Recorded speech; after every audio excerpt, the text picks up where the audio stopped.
Olá, bom dia a todos. Eu sou o Rodrigo Salgado Guerra, superintendente executivo da Central Nacional, né? Agradeço a participação de todos nesse encontro. A Central Nacional Unimed tem realizado uma série de eventos online, né, com temas muito relevantes, né, sobre o Covid, sobre as experiências que as empresas estão vivendo, né? E hoje nós contamos aqui com um grande time de pessoas que estão trabalhando arduamente pela sobrevivência do setor. Vivemos uma crise sem precedentes e é necessário se transformar todos os dias para enfrentar o agora e o pós-pandemia. Hoje, nós estamos aqui com o Dr. José Sequim, superintendente executivo do Instituto de Estudos de Saúde Suplementar, né? Obrigado pela presença, Dr. Sequim. Eu acompanho, né, os estudos que o IES produz aí há muitos anos, acho um material muito rico. Quero aproveitar a oportunidade aqui no ar de parabenizar e agradecer. Contamos aqui também, né, com o Pedro Bueno, né, um empreendedor aí que é uma referência para todos na área de saúde, presidente da DASA, da IMPA e da GSC. A doutora Vera Valente, né, que é a diretora executiva da Federação Nacional da Saúde Suplementar, a FENA Saúde, né, que a Central Nacional agora se sente muito honrada de fazer parte, e também, né, a presença do nosso presidente, né, da Central Nacional Unimed, o doutor Alexandre Ruski. Quero agradecer a todos, né, por aceitarem nosso convite, a confiança em nos acompanhar nessa próxima hora. Lembrando que a Central já realizou uma série de lives com temas muito pertinentes e todos estão disponíveis para poderem ser revisitados lá. Para dar início à nossa conversa, então, né, eu vou convidar o Dr. Alexandre Ruski para dar as boas-vindas a todos. Bom dia a todas, bom dia a todos, sejam todos muito bem-vindos. Seja bem-vindo, Sequim, Pedro, Vera, muito obrigado a vocês pela disponibilidade da agenda de vocês nessa manhã, é um enorme prazer tê-los conosco. Eu quero também agradecer muito a todos que nos assistem. Eu sei que está todo mundo super cansado de tantas lives e etc., mas eu acho que isso está servindo não só para nos apoiar muito nesse momento, mas também para permitir uma interação nunca vista entre nós. E eu tenho certeza que nós teremos grandes momentos nessa manhã sobre o que esperar da saúde suplementar depois da Covid-19. Essa pandemia se alastrou muito rapidamente mundo afora, um enorme desafio para todas as gerações. Nós tivemos que subitamente nos adaptar, criar ações para enfrentá-la e aos seus desdobramentos na saúde de bilhões de pessoas em todo o mundo. Nessa profunda crise de saúde econômica e política, que já vivemos muitos capítulos, especialmente aqui no Brasil, todos já estamos começando a pensar numa nova fase. Como será a saúde suplementar a partir desse novo momento que nos espera, que nos reserva? Nosso objetivo aqui hoje é proporcionar reflexões ricas, seguramente, de líderes importantes da saúde suplementar que estão vivenciando as mudanças impostas por esse momento, com suas adversidades, desafios e, por que não, oportunidades que toda crise pode apresentar para quem estiver aberto a essas oportunidades. Nesse cenário, todos nós, executivos da saúde, temos nos desdobrado para adiantar novas formas de atendimento, como a telemedicina, por exemplo, e equilibrar a saúde financeira de nossas empresas para que possamos manter a sustentabilidade da assistência a quase um quarto da população brasileira. Já sabemos que nada será como antes, mas exatamente o que vai mudar? Que tenhamos muita competência, muita resiliência, muita humildade, muito talento, compaixão, solidariedade e determinação para que essa vida pós-pandemia seja a melhor possível. Muito obrigado. E, Rodrigo, agora é com você. Tá. Bom, obrigado, doutor Alexandre. Então, vamos começar o nosso evento, né, ouvindo todos os nossos convidados, né, uma palavra rápida de apresentação. Primeiro, a doutora Vera Valente, né, como eu falei, ela é a diretora executiva da Federação Nacional de Saúde Suplementar e também já atuou no Ministério da Saúde e na Anvisa. Doutora Vera, bom dia, seja bem-vinda, e agora a palavra com a senhora. Bom dia a todos, agradeço aí o convite, parabenizo a CNU por essa iniciativa, e cumprimento também todos que estão nos assistindo, além dos nossos debatedores. Apresentando a FenaSaúde representa 16 grupos econômicos de planos e de operadoras de planos e seguros de saúde. Temos em torno de quase 29 milhões de vidas, representando 40% do mercado da saúde suplementar. A CNU, como o Alexandre comentou, é a nossa mais nova associada, e é um prazer, então, mais ainda, estar falando aí no evento de vocês.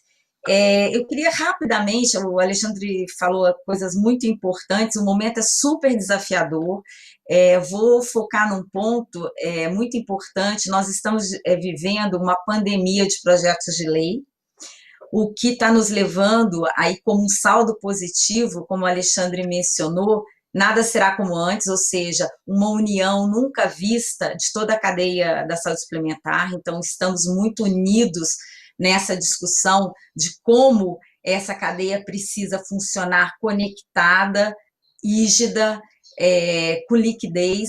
Então, todos esses projetos de lei, se eles afetam as operadoras, consequentemente, eles afetam toda a cadeia da saúde suplementar. Então, nas últimas semanas, 2 semanas, nós tivemos o projeto de lei sobre a fila única de leitos, que era absolutamente perigosa, um projeto de lei perigoso, porque a fila única desorganizaria o sistema como um todo. Então, conseguimos atuar juntos e que saísse com alguma governança, garantindo a não desorganização do sistema, seguindo regras do Conselho Nacional de Justiça. Lidamos recentemente, semana passada, com um projeto que ficou conhecido como Mara Gabrilli, que é uma regulamentação, uma anistia à inadimplência, ou seja, manutenção dos serviços, mesmo com contratos inadimplentes. Esse projeto passou no Senado, perigosíssimo. A inadimplência na saúde suplementar, ela é mais perigosa do que em qualquer setor. A saúde suplementar, ela irriga toda a cadeia de prestadores, laboratórios, hospitais e médicos. Quando você fecha a torneira de um lado, você compromete a irrigação desse sistema. Para se ter ideia, 85% do que as operadoras recebem vão para o pagamento dos prestadores. Então, se você tiver inadimplência numa ponta, você compromete toda a liquidez desse sistema num momento de crise. Outro projeto de lei que nos preocupou muitíssimo foi o projeto de lei que suspende os reajustes por 4 meses. Ou seja, durante 4 meses, 120 dias, não pode se aplicar nenhum tipo de reajuste para nenhum tipo de contrato. Só que as operadoras hoje já suspenderam as da FenaSaúde por 90 dias a aplicação desses reajustes. Então, quando essa lei for promulgada, nós estamos falando de mais 120 dias. De novo, comprometendo a liquidez do sistema, comprometendo e mais, interferindo nas relações contratuais, que é uma coisa muito perigosa que a gente vê hoje acontecendo, especialmente no Senado.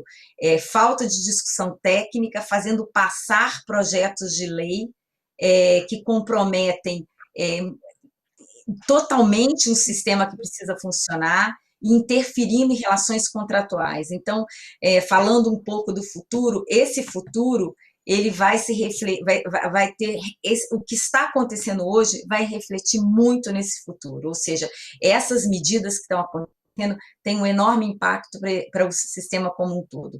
Agora, temos a cadeia da saúde mental, o que é muito positivo, isso nunca aconteceu.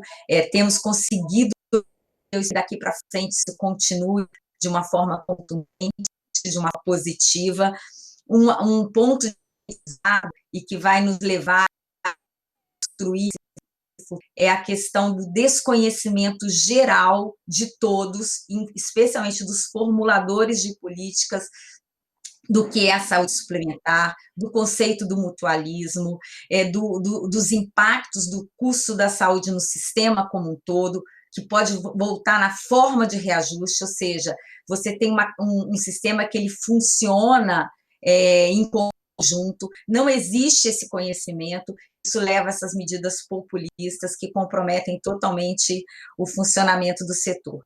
Então, vamos ter aí um futuro desafiador, devido a esse presente muito desafiador, vamos ter que lidar juntos, né, como cadeia da saúde suplementar com todas essas dificuldades, uma redução que é esperada, né, já está acontecendo nas vagas de e principalmente posições de trabalho que dão o plano de saúde como um benefício, vamos ter que ter criatividade, abertura para a construção de novos modelos de acesso à saúde suplementar, enfim, muitos desafios, mas super importantes para a manutenção do sistema de saúde brasileiro, porque não só essa cadeia funciona conectada no privado, mas qualquer impacto dela se traduz no impacto para o SUS, se traduz no impacto para o sistema público. Saída de beneficiários da saúde privada contaminam, levam beneficiários para a saúde pública, o que hoje seria desastroso, tendo em vista o cenário econômico do país e da própria falência do sistema de saúde. Eu acho que por agora é isso. Obrigada, Rodrigo. Obrigado, doutora Vera. Bom, vamos lá, dando sequência, eu passo a palavra para o superintendente executivo do Instituto de Estudos de Saúde Suplementar, o IESS, doutor José Sequim. Bom dia, doutor. Bom dia, muito obrigado, Rodrigo. Cumprimento o Alexandre, o presidente da CNU, Pedro, a Vera, cumprimento a todos os que nos ouvem nesta manhã, num assunto tão importante que a CNU coloca em debate. O IES é uma entidade sem fins lucrativos, voltada para fazer estudos que ajudem a aperfeiçoar o sistema de saúde suplementar. Esse importante setor da atividade econômica, tanto desejado pelos consumidores, sustentador de uma cadeia dos principais hospitais do Brasil. Cuida-se no Instituto para que a saúde suplementar seja equilibrada, confiável, sustentável. O IES vem produzindo muitos estudos e estatísticas que são disponibilizadas no seu site. Convido a todos a visitá-lo e a olhar, examinar nossas estatísticas. Obrigado pelas referências iniciais, Rodrigo. Recentemente, divulgamos notas de acompanhamento de beneficiários, com destaques regionais, por idade, por modalidade de contratação. Nessa pandemia, sabedores que o coronavírus ataca mais severamente idosos e portadores de algumas doenças crônicas, nós estimamos o quantitativo de beneficiários com essas características e sua localização geográfica. Esta informação sinaliza potenciais demandas sobre as operadoras de planos de saúde e seus prestadores. O trabalho deverá ser publicado nos próximos dias. Também acompanhamos mensalmente o quantitativo de ocupados direta e indiretamente no sistema de saúde, incluindo a indústria de fornecedores de medicamentos, equipamentos, insumos, etc. Lamentavelmente, o CAGED foi descontinuado, pelo menos momentaneamente. Assim, nós continuamos coletando dados sobre a ocupação na saúde do setor público, nas 3 esferas de governo, União, todos os estados do Distrito Federal e já um conjunto de 170 municípios que representam metade da população do Brasil. Queremos ampliar esse número. Esse estudo inclui estatutários, comissionados, temporários, enfim, todos os tipos de ocupação na saúde do setor público. Nos 12 meses terminados em março, que é o nosso último dado, de abril, deverá estar saindo nos próximos dias, a ocupação federal e estadual na saúde caiu, mas aumentou muito nos municípios. Nós continuaremos a compilar essas informações para acompanhar a evolução do emprego no setor público durante e pós-pandemia. Como bons cidadãos, o IES segue as recomendações da ciência e das evidências científicas. Está em home office desde meados de Márcio, voz uníssona de comando nesta área da atenção ao coronavírus é imprescindível para que se obtenha a adesão das pessoas a regras que temos que reconhecer, não são muito agradáveis de serem cumpridas.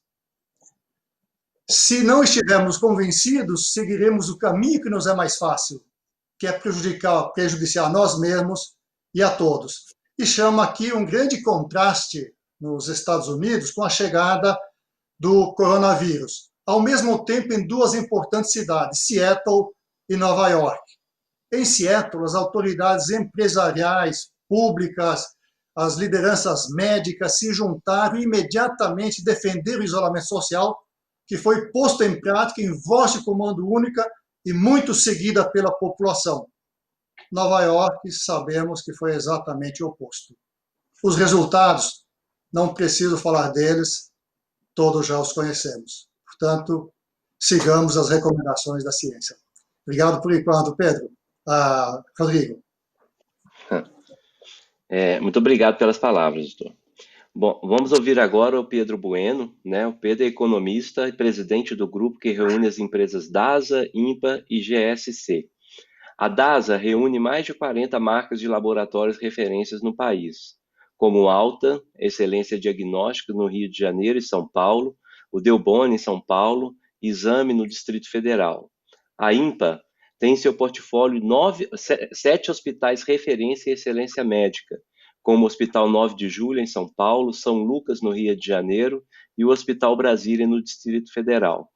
Já a GSC é uma integradora de saúde com 21 anos de atuação em coordenação do cuidado e gestão de saúde. A Central Nacional, né, se orgulha de ser um parceiro, né, e ter o grupo no nosso portfólio, na nossa parceria. Pedro, por favor, seja bem-vindo. Rodrigo, obrigado. Doutor Alexandre, obrigado pelo convite. CNU é um grande parceiro nosso, é um prazer estar aqui.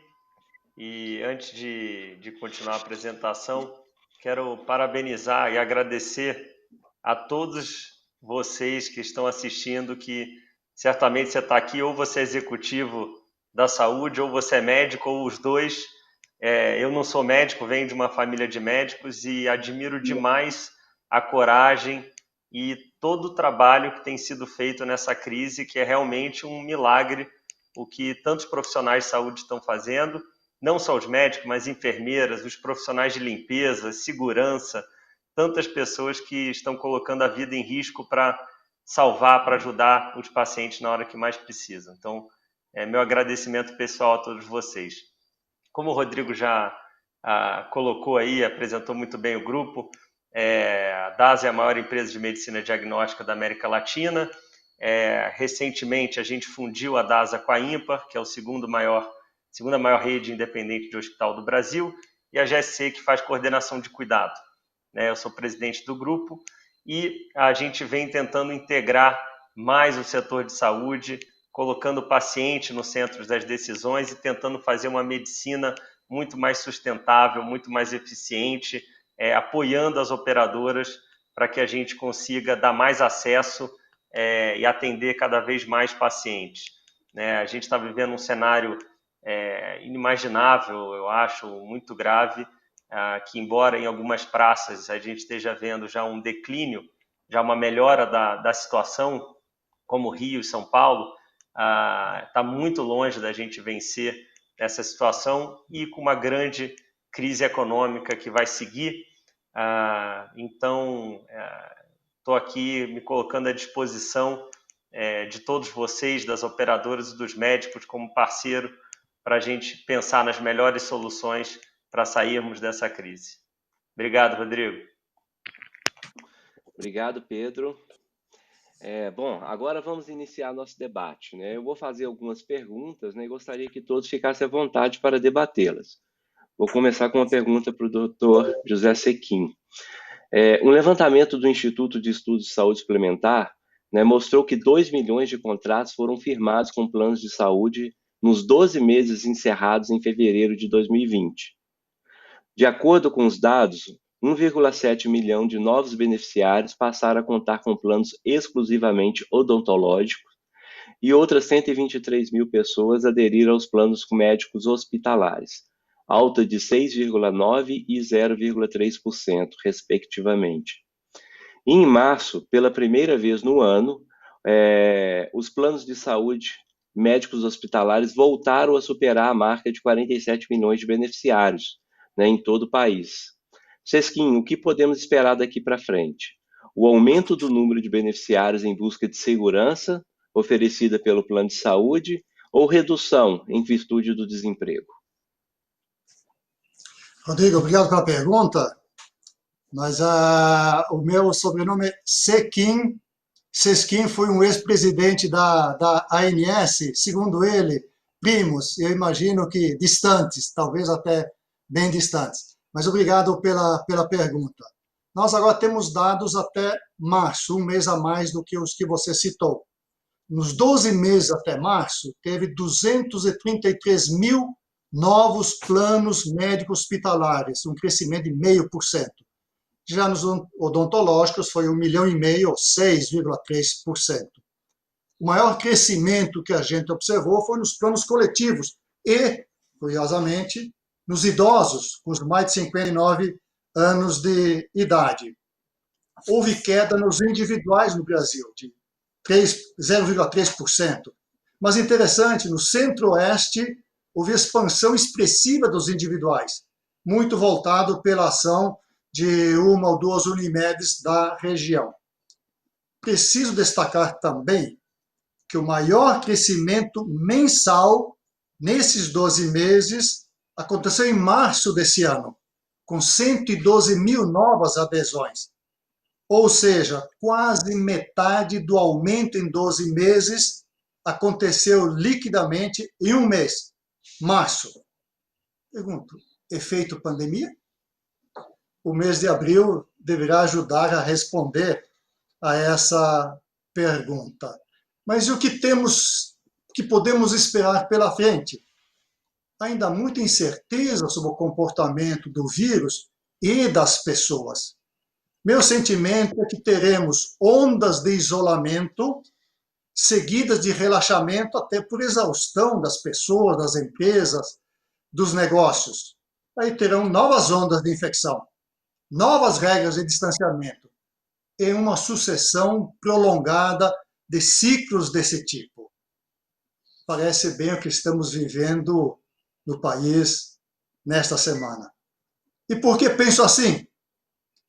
Porque a pandemia termina somente quando o vírus não encontra mais hospedeiros para se reproduzir, já que ele não se reproduz nem sobrevive, por muito tempo, fora das células.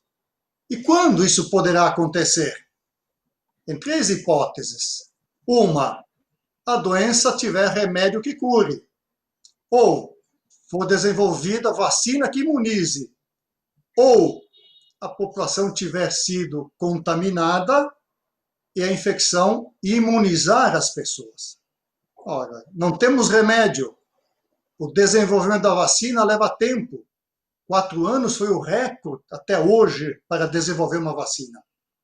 A população fica imunizada quando pelo menos 60%, 70% tiver sido infectada, e na hipótese de a infecção de fato imunizar. Ainda há dúvidas se de fato imuniza e por quanto tempo. Até hoje, em torno de 5% das populações de diversos países foram infectadas. Ou seja, um enorme espaço ainda para o vírus continuar. Portanto, a doença ficará por nós por bastante tempo. Que efeito ela trará nas pessoas? A gente não sabe ainda, mas nós podemos dizer o seguinte, que há efeitos nas despesas, eu diria que elas aumentam em um período de um ano, as despesas das operadoras. Isso porque a postergação dos eletivos que aconteceu, ainda está em curso, ela economiza no fluxo de caixa no curto prazo, mas elas serão realizadas em algum momento. Se essa retomada dos eletivos acontecer dentro do ano, o efeito da pandemia será elevar as despesas, porque haverá as despesas da pandemia que se somarão aos que naturalmente aconteceriam naquele ano. Em que montante serão afetadas as despesas? O relatório Covid da ANS revela que o custo unitário das internações por Covid e não Covid é mais ou menos parecido. No entanto, o tempo de permanência é bem mais longo na Covid do que na não Covid, levando a um custo da internação por paciente que precisar de UTI 77% mais alto, e sem UTI, quase 30% mais alto. Haverá também impacto nas receitas. Depende do que acontecer com o número de beneficiários e dos PLs em tramitação que a Vera muito bem discorreu até o momento, que propõe a isenção do cumprimento de carências para a Covid, ordena a manutenção do atendimento, mesmo em inadimplência. Pode haver perdas por inadimplência, por desligamentos de beneficiários, pelos dois motivos. Pela inadimplência, até o momento, não se notou mudança importante. Então, a pergunta que fica, mas o que esperar do número de beneficiários? E aqui eu digo o seguinte, que a pandemia tem dois efeitos. O primeiro, de reduzir o número de beneficiários, especialmente os coletivos por perda de emprego, os coletivos empresariais. Os coletivos por adesão e os individuais, pelo motivo de perda de emprego e também por perda de renda. As duas estão em curso, apenas um pouco contidas pelas políticas de auxílio do governo federal. Bem-vindas, eram necessárias.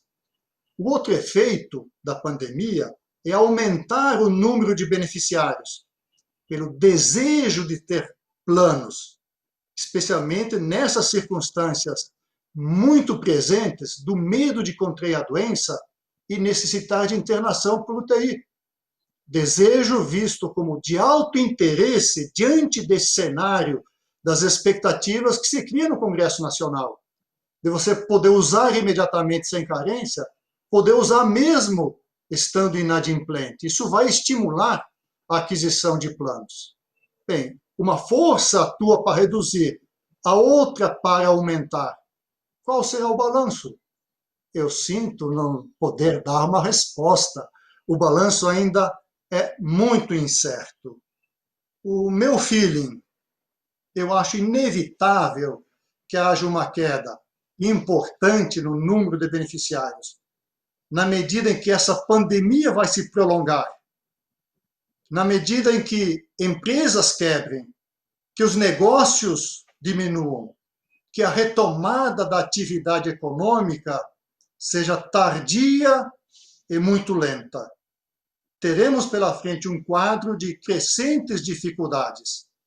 Haveremos de ser espertos o bastante para adotarmos as medidas que reduzam o sofrimento de todos, das pessoas, dos adoecidos, dos empreendimentos que não quebrem, que se sustentem, que retornem à atividade para retomar o emprego, retomar a saúde e retomarmos as boas condições de cidadania. Obrigado por enquanto. Bom, obrigado, doutor Sequim. Desculpe pelo ato falho, né?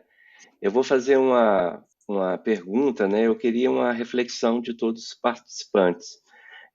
Quais serão as novas demandas que o coronavírus pode trazer? Hoje temos a recessão econômica, a alta ocupação de leitos, a inadimplência de clientes. E daqui para frente, para vocês, o que a gente pode esperar? Doutora Vera. O Sequim discorreu aí sobre vários aspectos até que respondem boa parte dessa pergunta. Então, primeiro, a questão do número de beneficiários, né? Se vai reduzir, se vai se manter. Existe esse elemento importante do desejo das pessoas terem plano de saúde. Essa situação de pandemia e de colapso do sistema público deixou todos muito alarmados, então as pessoas se esforçam para ter o plano de saúde, para se sentirem mais seguras, mas o cenário econômico é bastante desafiador para a gente entender como isso vai funcionar. Um desafio da saúde suplementar, e isso já vinha sendo discutido com as autoridades, com os parlamentares, é uma flexibilização da legislação, justamente para que você possa trazer mais beneficiários.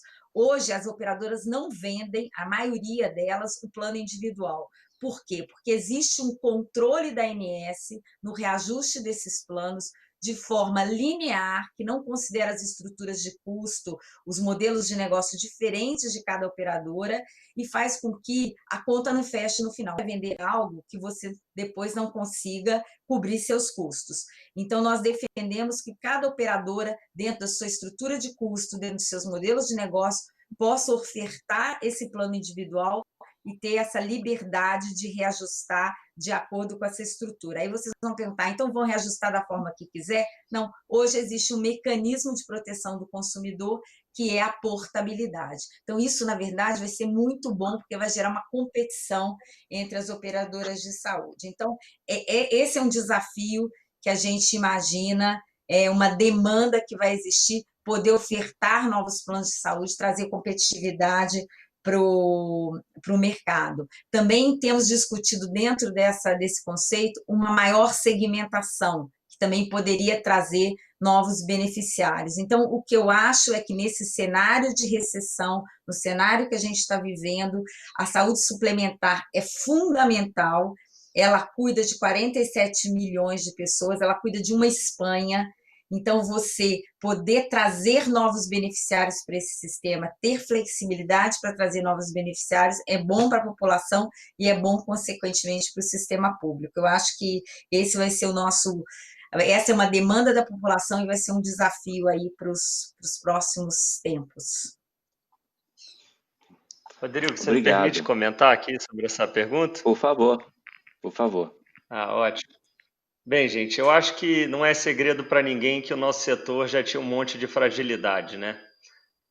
Eu acho que a crise ela só agravou e trouxe à tona todos os problemas que a gente tinha. Eu acho que o nosso setor é maravilhoso, tem um monte de coisa para reconhecer, mas a gente só consegue mover para frente e fazer as coisas diferentes se a gente identificar as oportunidades. Eu acho que esses pontos que a doutora Vera colocou, do plano individual, da segmentação, são ótimas oportunidades. Se a gente conseguir aprovar isso, a legislação para isso, ótimo.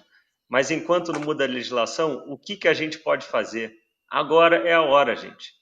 Eu acho que nós, como setor, precisamos nos unir. Eu acho que foi a doutora Vera falou isso no início também, que estava feliz de ver a união do setor, que é uma coisa que não dá para acreditar como que a gente fica brigando um com os outros, em vez da gente se unir, porque a gente é tudo parte de uma coisa só e a gente tem que ganhar junto e a gente tem que lembrar por que a gente está aqui, que é para entregar uma medicina de qualidade para os nossos pacientes, a preços que comportem no bolso. Então, eu acho que agora é a hora da gente mudar o modelo, porque o modelo que a gente operava não vinha produzindo os efeitos, vinham com aumentos de custos expressivos. Então, como que agora nós, hospitais, diagnóstico, com as operadoras, a gente pode criar uma relação verdadeira de confiança, que enquanto não houver confiança, a gente não vai conseguir mudar o modelo. E como que a gente pode juntos começar a coordenar o paciente? Como que a gente pode juntos compartilhar o risco? Como que a gente consegue criar um produto de R$150 por mês que tenha acesso a bons hospitais, boa medicina e que seja rentável e que dê a qualidade para o paciente? Essas são as discussões que eu acho que a gente precisa começar a ter, porque, como disse o Dr. Zé, tem um efeito que pode aumentar o beneficiário, que pode diminuir. Eu acho que tende a diminuir, porque a crise vai ser um problema muito grande e a gente vai viver um movimento de downgrade que movimento para, eventualmente, para as verticalizadas muito grande. E nada contra as verticalizadas, eu admiro muito o Irlau, admiro muito a família Pinheiro, acho que criaram modelos de sucesso, mas para mim a verticalização sempre foi um meio, né, que eles encontraram para atingir um fim, que é fazer uma medicina mais eficiente. Então, por que a gente não consegue fazer isso juntos? E aí é nesse sentido que a gente fundiu o DASA com o IMPA, e a gente tem feito vários experimentos interessantes, agora com o uso da telemedicina também, que a telemedicina pela telemedicina, ela pode gerar até mais ineficiência no setor. Então, como que a gente faz uma telemedicina associada a uma coordenação de cuidado, onde você possa identificar, por exemplo, os gaps clínicos? A gente começou a olhar isso dentro de casa agora. Vocês viram que de identificação de câncer, agora no meio dessa crise, diminuiu drasticamente. Não é porque tem menos casos de câncer, é porque os pacientes não estão indo no médico, não estão identificando os problemas. E aí, como disse o doutor Sequim, esse custo vai aparecer em alguma hora, e talvez muito mais grave. Então, como que a gente pode pensar juntos, usando telemedicina, indo atrás do gap clínico, empoderando o médico para conseguir atender o paciente dele, o paciente que precisa, né? A gente teve um case agora muito bacana de usar a telemedicina para fazer um acompanhamento de pós-alta no pronto-socorro para o paciente que tem Covid, e quando ele agravava, a gente já internava ele rapidamente com um resultado clínico muito melhor. Então, a gente tem que usar a tecnologia, a gente tem que usar a coordenação, a gente tem que usar o alinhamento nosso para a gente conseguir fazer as coisas de uma forma diferente e atender os nossos pacientes, as empresas, nesse momento que vai ter uma pressão muito grande por custo, e a gente vai precisar pensar em modelos inovadores. Então, aqui do nosso lado, doutor Alexandre, você conta com a gente, porque nós fomos o primeiro grupo a fazer modelos de valor em hospital e o primeiro grupo a fazer modelos de valor em diagnóstico. E o prestador precisa entrar para esse jogo, senão a gente todo mundo vai perder, e principalmente os pacientes, né? Obrigado, Pedro. Eu também, assim, eu acho que a única certeza que eu tenho é que os players, operadoras, prestadores não encontrarão saídas isoladas para esse desafio, né? Nós vamos ter que construir elas em conjunto e resgatar alguns conceitos que há muitos anos são discutidos e que agora a gente precisa de transformar em ações efetivas, né? Doutor Alexandre, pode contribuir com a sua reflexão sobre essa questão?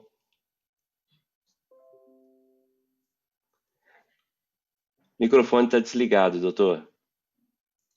O que essa pandemia está nos ensinando e o que ela nos traz a reflexão é que nós temos uma coisa comum em todo o mundo e no Brasil. É uma tremenda falta de solidariedade que nós estamos vivendo nesse momento. Quer dizer, eu acho que primeiro a sociedade no mundo inteiro precisa de reconhecer rapidamente que ela precisa ser mais solidária. No mundo inteiro, quando seguramente nós tivemos um país fechado, totalitário, que hesitou em falar para o mundo que existia uma nova doença, uma doença gravíssima, como dizem os portugueses, uma doença dissimulada, porque no início todo mundo achou que isso era uma gripe, uma gripezinha, e isso não tem nada a ver com gripe, né? Se ainda tem gente achando que isso é gripe, está profundamente enganado. Então, nós tivemos uma falta de solidariedade mundial quando a China retardou em reconhecer que existia uma epidemia, punindo, inclusive, seus profissionais de saúde, e isso retardou que o mundo inteiro pudesse tomar uma série de iniciativas. Outra coisa muito importante é que em muitos lugares do mundo se valorizou mais o poderio econômico do que a saúde das pessoas, do que a vida. O Zé deu um bom exemplo de Nova York, Milão é um outro excelente exemplo, né? Milão não podia parar porque é a capital do mundo, estava lá às vésperas de um evento mundial de moda e aquilo era mais importante do que a vida das pessoas. Isso foi um exemplo trágico da falta de solidariedade, da falta de integração entre a gestão dos modelos epidemiológicos do mundo, que precisam ser mais valorizados e integrados especialmente. Não é possível mais que numa saúde globalizada, assim como numa economia globalizada, a gente não possa perceber o momento e as intervenções que nós precisamos fazer. A outra coisa relevante, isso evidencia a falta de liderança mundial que nós temos hoje. né? Salvo 2 mulheres, ainda bem que nós temos uma aqui, nós vivemos um mundo inteiro com uma tremenda falta de liderança no reconhecimento do que era preciso fazer e de que forma a gente poderia sobreviver a um desafio descomunal como esse, né? Então, a falta de líderes no mundo fez com que nós surgisse esse monte de modelos de liderança que não coadunam com o desafio que nós estamos vivendo, e o Brasil foi o maior exemplo de tudo isso, né? Eu acho que talvez o maior exemplo do Brasil é o Brasil, porque nós não podemos nem nos comparar aos Estados Unidos, porque os Estados Unidos eles têm lá um cabedal de intervenções que eles podem fazer, que podem minimizar o sofrimento dos cidadãos, e o Brasil não. Então, esse é um fato relevante para nós. Segundo, aqui no Brasil, chega desse embate ideológico que está instalado, né, desde antes da Constituição de 88, entre o sistema público e o sistema privado. É preciso que o país reconheça que ele tem 2 sistemas de saúde contemplados na Constituição, os 2 sistemas são opcionais, né, um deles é obrigatório, o outro é opcional, a sociedade tem todo o direito de escolhê-lo, e aí nós precisamos de ser incentivados a promover. Vários aqui já colocaram coisas relevantes, de que adianta ter um regulador que não se motiva a estimular o crescimento desse mercado. Não adianta de nada, né? No início do processo regulatório, quando nós vimos, né, o que seria, né, a proposta de regulação, que copiou muito a SUSEP, eu até me animei num momento, porque eu falei, bom, vai ser rigoroso, mas vai permitir que esse sistema cresça, né? Ele só foi rigoroso e esqueceu a outra parte importante, que era o estímulo ao crescimento e ao desenvolvimento do setor. Então, essas são coisas que precisam ser tratadas e resolvidas.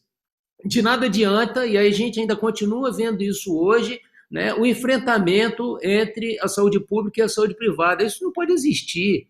Tem que ter uma coexistência que aproveite as grandes oportunidades da saúde privada no Brasil. Num modelo equivocado, o Pedro tem razão, o modelo está equivocado, exauriu, né? Esse nosso modelo aí, hospitalocêntrico, baseado na medicina secundária e terciária, se esgotou, ele precisa de ser rapidamente. Infelizmente, nós estávamos no início de um debate, até que eu achava que daqui a alguns anos ia prosperar, mas precisa de prosperar agora muito rapidamente, porque ele mostrou a sua exaustão. Não há recurso financeiro suficiente para sustentar uma saúde da forma como ela está desenhada hoje nesse país. Então, nós, especialmente nós que estamos vivendo na ponta dessa tragédia, precisamos de estar preparados e sensibilizados para apoiar a sociedade no fazer isso. É claro que todo mundo passa, né, nesse momento, a valorizar mais a sua saúde. Até porque esse dissimulado vírus, como diz lá o professor Constantino em Portugal, esse dissimulado vírus, né, está atacando aqueles que estão mais fragilizados por doenças crônicas, por imunossupressões e etc. Então, as pessoas, obviamente, ninguém está dentro de casa como nós estamos agora, feliz da vida. Nós estamos de casa, louco para estar na rua, mas certamente com alguns cuidados diferentes que nós precisamos ter. Isso eu acho que vai ser uma nova postura da sociedade, né, por cuidados preventivos que sejam realmente introjetados na nossa cultura, no nosso dia a dia, para que a gente possa, dessa forma, né, ter uma vida melhor, uma vida mais saudável. E a discussão do modelo de atenção à saúde. Chega, basta. Eu acho que um país pobre da Europa, que é Portugal, que viveu muita dificuldade, está dando um grande exemplo para o mundo, né? Portugal está lá junto com a Alemanha, que é o país mais rico da Europa, dando exemplo de como é que se vence uma pandemia com disciplina, não só disciplina política, né? Porque lá houve um pacto entre todos os poderes, entre a sociedade, as instituições organizadas, de que a primeira coisa a se fazer era vencer o desafio da pandemia e depois discutir querelas políticas. Esse pacto foi fundamental para Portugal. E o segundo, a organização do seu sistema de saúde. Muito simples, muito simplório, centrado na atenção primária, cuja base de sustentação da integralidade é o sistema primário, da coordenação do cuidado. Portugal tem um exemplo para dar para o mundo, né? Eles hoje estão em dúvida se eles tiveram nenhum ou um profissional de saúde que morreu no curso dessa epidemia. Imagina, eles estão lá pesquisando se morreu nenhum ou um, enquanto aqui no Brasil nós temos centenas de milhares de profissionais de saúde que já perderam a vida nesse enfrentamento em todas as regiões do mundo. Nos Estados Unidos também uma catástrofe do ponto de vista do acometimento dos profissionais de saúde. Então, solidariedade entre o mundo, liderança para que nesse momento a gente possa encontrar caminhos adequados, modelo de saúde que nós precisamos de ter, valorizando efetivamente a saúde para enfrentar um momento desafiador desse. Não há dúvida, concordo perfeitamente com todos, nós seremos duramente impactados e aí mais ainda, nós precisamos de estar integrados para que a gente possa, junto com todo o sistema de saúde brasileiro, enfrentar, superar e suportar os desafios de dar assistência à saúde à população. Rapidamente. Obrigado, doutor Alexandre. Doutor Sequim. Ok. Quero lembrar, além dos casos que... Está sem áudio. O senhor está sem áudio, doutor. Sem áudio. E o que eu faço Agora aqui... Voltou. Já está bom. Voltou. Melhorou. Okay. Quero lembrar que, além do caso citado pelo Alexandre, na Espanha, assim que chegou a pandemia, chamaram uma grande parada comemorativa. O resultado a gente viu 10 dias depois, né? Não só lá, mas na gripe espanhola, na Filadélfia, em 1918, 19, tendo chegado a gripe espanhola nos Estados Unidos, também as autoridades de lá desdenharam dela porque seria apenas uma gripezinha. E também chamaram a população para uma grande parada. E o desastre na Filadélfia foi marcante. Quero aqui também dizer que as observações do Pedro e do Alexandre quanto à necessidade de rever modelo, de compartilhar riscos, etc., são coisas que estão na nossa agenda. Precisamos, de fato, botá-las para andar, colocá-las em prática. Quero aqui agora traçar algumas ideias das perguntas que foram feitas. Que novas demandas coloca essa pandemia que vivemos? Eu acho que, claramente, uma demanda que vem à nossa frente é preparar o sistema de saúde para novas pandemias que, inevitavelmente, vão surgir. Não tenhamos dúvida quanto a isso. A pandemia da varíola foi detectada em múmias egípcias.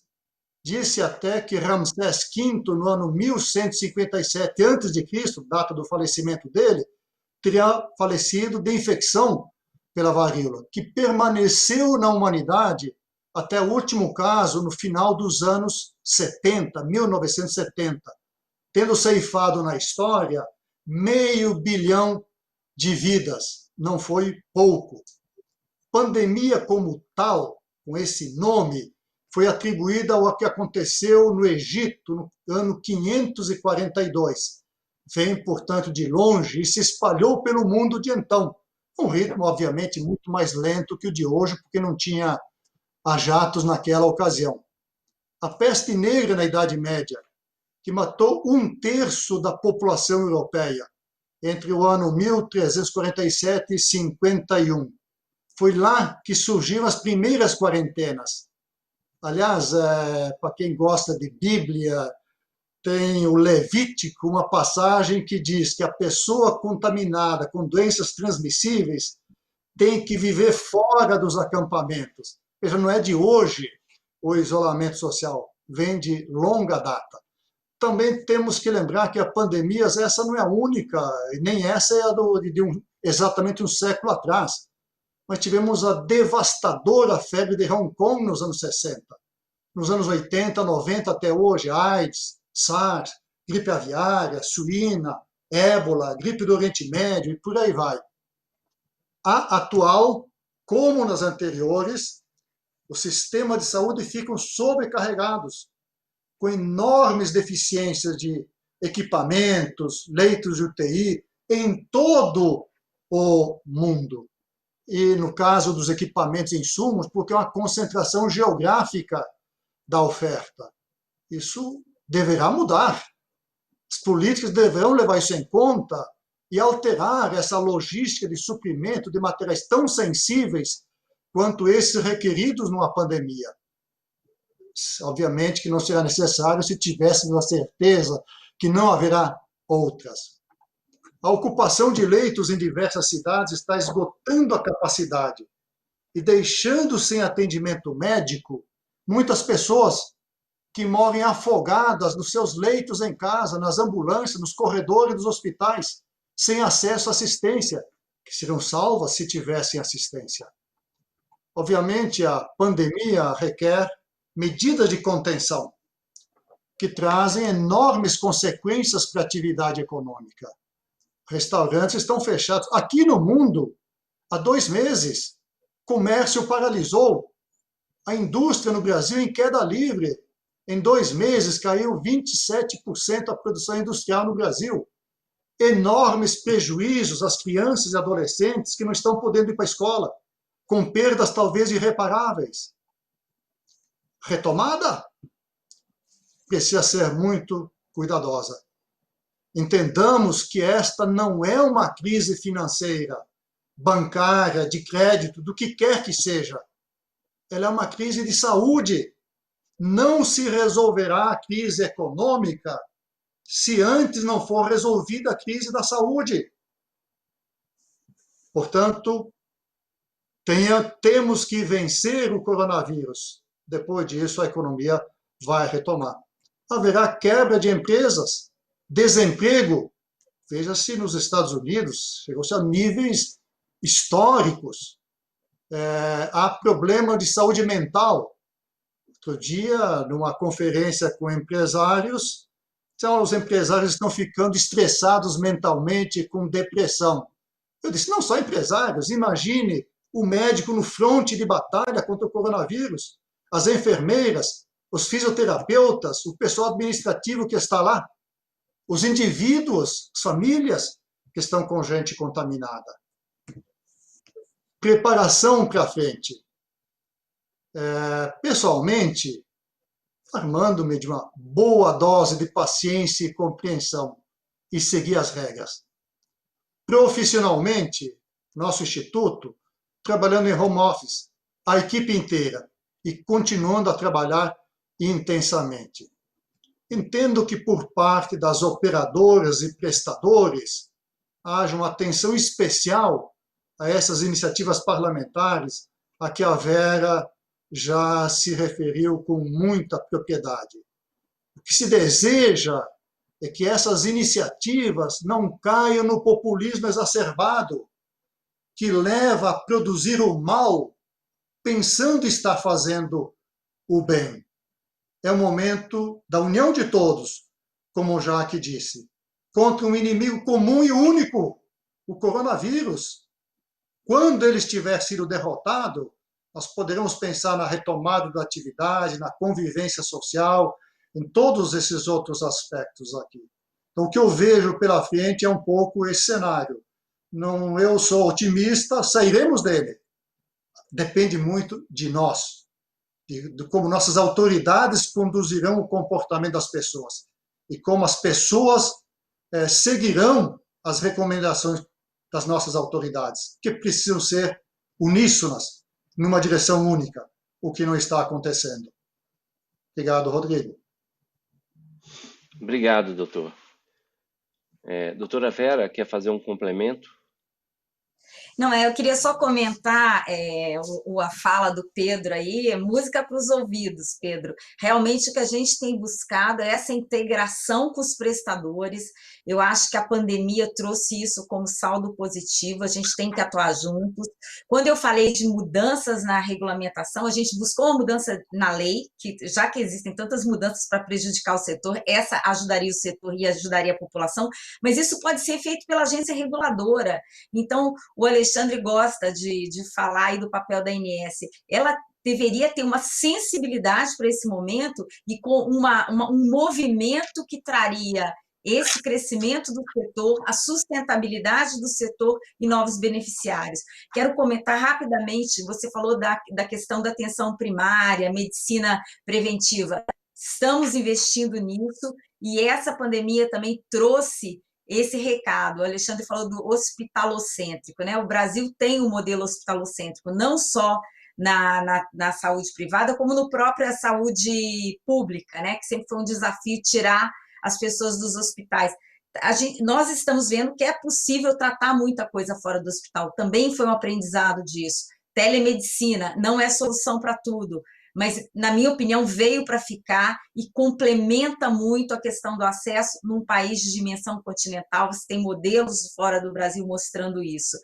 E, de novo, o que o Alexandre falou, não existe uma divergência, uma contraposição entre o público e o privado, muito pelo contrário, a Constituição trouxe isso, somos complementares, ajudamos a construir um sistema maior de saúde. Então, assim, essa contraposição ela tem que deixar de existir e a gente precisa atuar integrado, tanto a cadeia da saúde privada, quanto o público, junto com o privado. Então, acho que esse foi um aprendizado e a gente tem que aproveitar o desdobramento disso para dar continuidade a muitas mudanças que a gente precisa adotar. E um último ponto que eu ia me esquecendo, a questão de indicadores de desempenho, de medicina baseada em valor, da mudança do modelo de remuneração. Também é um ponto que a FENA Saúde vem discutindo, que as empresas vêm discutindo. Temos que sair do famoso fee for service, do pagamento por procedimentos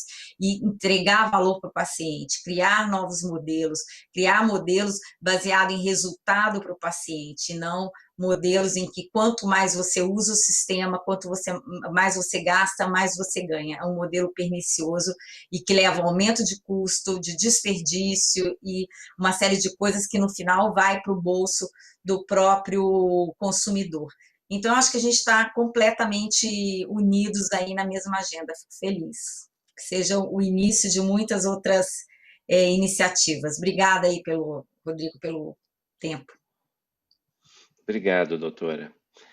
Pedro, você está à frente aí de uma importante rede, né, de hospitais nas principais capitais do país. Eu queria uma reflexão sua sobre os procedimentos eletivos, né? A gente teve a postergação de parte desses procedimentos, né? As pessoas adotaram medidas prudenciais, né, desse momento. E qual que é a sua reflexão, né? Como que será o processo de retorno, de retomada? Eu acho que essa é uma discussão super pertinente, né? Não só a questão da retomada dos procedimentos eletivos, mas também a questão diagnóstica.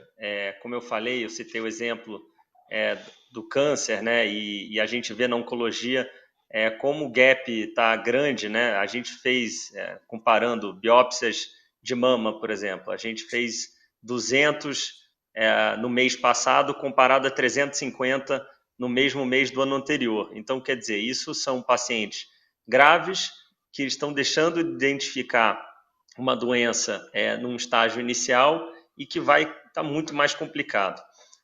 Assim que veio a crise, né, a gente preparou os nossos hospitais com fluxos COVID e não COVID para a gente conseguir atender o paciente grave que não está com Covid, né? A gente não pode esquecer que tem um infartado, tem um paciente oncológico grave e a gente precisa também atender esse paciente, senão a gente também tem morte não Covid. Eu acho um pouco diferente da visão do Dr. Sequim. Eu acho que essa eletiva ela não vai retomar nos próximos 12 meses. Eu acho que o paciente ainda está com medo, o médico ainda está com medo, como foi colocado aqui, a gente vai conviver com esse vírus por muito tempo. E o que a gente tem visto, tanto de volume diagnóstico quanto hospitalar, foi uma queda brutal na diagnóstica, na ordem de 60%, 70%, e na hospitalar, na ordem de 30%, 40%. E embora o paciente COVID seja um paciente que fica 2 semanas pode ficar 2 semanas na UTI, o custo, o benefício de custo que é gerado pelo procedimento cirúrgico que não está sendo feito, está gerando uma grande redução de custo para as operadoras. E eu acho que as operadoras vão viver esse cenário nos próximos 12 meses. Então, a gente precisa juntos debater qual que é o eletivo que precisa ser retomado. Porque a gente sabe que tem um eletivo que pode esperar mais alguns meses, pode esperar para a gente ver se vai sair um tratamento para o COVID, se vai sair uma vacina, e tem um eletivo que precisa ser cuidado, senão isso vai gerar um prejuízo para o paciente enorme. Então, juntos, a gente precisa identificar com pertinência clínica, sempre em mente, o que a gente precisa retomar, dando segurança para o paciente, dando segurança para o médico. A gente criou um modelo nesse último mês que foi muito interessante, que a gente realiza os exames pré-operatórios, todo no ambiente seguro, quando possível domiciliar, interna, faz o procedimento cirúrgico e faz uma alta precoce usando home care e telemedicina e tecnologia, ele passa um mínimo de tempo no hospital. Isso é uma coisa que foi criada agora no contexto Covid, mas que tem que ser mantido, porque isso gera eficiência, gera benefício para o paciente, menos tempo no ambiente hospitalar, mais conforto, menos chance de infecção hospitalar. Então, tem uma série de inovações que estão sendo criadas agora que precisam ser mantidas justamente naquele sentido de um novo modelo. E é isso que a gente está trabalhando, sempre priorizando a pertinência clínica, sempre priorizando a qualidade e a boa medicina. Obrigado, Pedro. E fazendo então um link, né, sobre essa reflexão, eu passo para a doutora Vera uma reflexão sobre a sinistralidade, doutora. Qual é o impacto do Covid-19 na sinistralidade? Então, penso que qualquer análise nesse momento ela ainda é precoce, né? A gente tem escutado, participei até ontem de uma reunião com a ANS, com a diretoria da ANS, junto com os prestadores, em que está se discutindo desse retorno à normalidade. Até falei, eu não me sinto ainda em normalidade, acho que a gente está longe disso. E como o Pedro comentou muito bem, o receio do retorno das eletivas, da ida ao hospital, não é por uma proibição do órgão regulador ou um impedimento das operadoras, é um receio do paciente, dos próprios médicos, nesse cenário de contaminação crescente, ou seja, se você tem contaminação crescente, você está longe de uma normalidade. Então, você tem que analisar essa sinistralidade, ou seja, os custos desse sistema, nesse cenário. Então, como o Sequim falou no primeiro momento da fala dele, a gente tem hoje uma estabilidade da sinistralidade. A gente tem mais ou menos a mesma sinistralidade que nós tínhamos no mesmo período ano passado, apesar do cancelamento, da redução de exames, de cirurgias, de procedimentos. Por quê? Porque os custos da internação pela Covid, eles são mais altos. Então, você tem uma compensação do que foi cancelado com os custos atuais. Então, analisar a sinistralidade nesse curto período de tempo, como a ANS tem divulgado os dados, nós achamos precipitado, prematuro, pelo menos, né? Então, não tenho a percepção, nós não temos, as operadoras, a percepção que essas eletivas, elas não vão voltar no próximo ano. Nós temos a sensação que elas vão começar a retornar, especialmente dentro desse conceito de coisas que foram adiadas, mas não podem mais ser adiadas, então, com todo cuidado, mas é preciso uma organização, porque nesse momento você gerar um engarrafamento nessa fila ia ser um caos. Então, existe uma ansiedade do retorno, existe até uma certa pressão, né, dos prestadores que viram uma redução no movimento dos hospitais, mas a cautela nesse retorno é muito importante. Então, assim, também considero, pelas falas que eu ouvi, que estamos todos na mesma página, que existe essa preocupação centrada no paciente, como fazer esse retorno de uma forma cautelosa, sem trazer maiores complicações. Então, temos que olhar essa questão da sinistralidade no retrato atual, que ela se manteve mais ou menos igual ao mesmo período do ano passado, pelos custos trazidos por uma internação longa, né, no caso da UTI aí da Covid, que traz um custo expressivo para o sistema, mas temos que olhar também o filme, que eu não acho que vai ser daqui a um ano, mas que a partir de setembro, outubro, você começa a ter aí um retorno que precisa ser organizado, e aí um aumento dessa sinistralidade. É isso. Obrigado, doutora. Doutor Alexandre, né, o senhor comentou, né, sobre o evento que a Central Nacional promoveu na semana passada com médicos e gestores do Sistema Nacional de Saúde de Portugal. De fato, né, Portugal foi um exemplo de contenção da pandemia no mundo, né, resultados bem diferentes dos vizinhos.